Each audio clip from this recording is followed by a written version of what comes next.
Баршаңызға қайырлы күн. Мен бүгін сіздерге сабақтарыңызға тағы бір көмегін тигізетін жиі платформа туралы айтқым келіп отыр. Бұл платформада өздеріңізге керек материалдарды ұяшықтардың ішіне жасыру арқылы оқушылардың зейінін ашсаңыздар болады. Платформаның аты PlayFactile деп аталынады. Тіркелуді қажет етеді. Ол үшін сіздер PlayFactile деп Google немесе Safari'ға тересіздер. Тергеннен кейін бізде осы окно ашылады. Sign up дегенді ашу арқылы сіздер өздеріңіздің аккаунттарыңызды құрайсыздар. Менде ашылып қойғандықтан артқа қарай жүріп логинмен кіріп жатырмын. Ендігі мезетте біз ойынды құрастыруымыз керек. Create Game. Бұл құрастырылып жатқан ойынның аты менде қызық екен болсын. Қызық екен болсын. Бізде 6 баған көріп тұрғандарымыздай 6 бағаннан тұрады. Бірінші баған қызық екен. Одан кейін география, карта, алгебра, геометрия, физика деп мен 6 бағанға бөліп отырмын. Әр баған қарап тұрғандарымыздай 100-ден 500-ге дейінгі ұпайларды қамтамасыз етеді. 100 дегеніміз оңай, 500 қиынырақ. Өздеріңіздің қалауларыңызға байланысты. 100 ұпайдың кез келген біреуін ашып, мұнда үстіңгі тұрған аққа сұрақты, астындағы жауабын жазасыздар.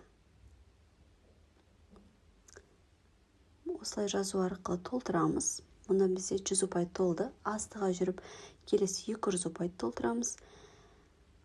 Солай барлығын толтырамыз. Шетке, жанға барлық ұяшық толтырып болғаннан кейін Save'ді басамыз. Save'дан кейін Play. Play'ден кейін Factile деген жаңағы сарыны басып, кез келген өздеріңіз қалауларыңыз бойынша топқа бөлесіздер. Топқа бөлген соң осылай сұрақтар шығады. Сұрақтың жауабын үстіңгі сарыны басу арқылы жауабын шығара аламыз.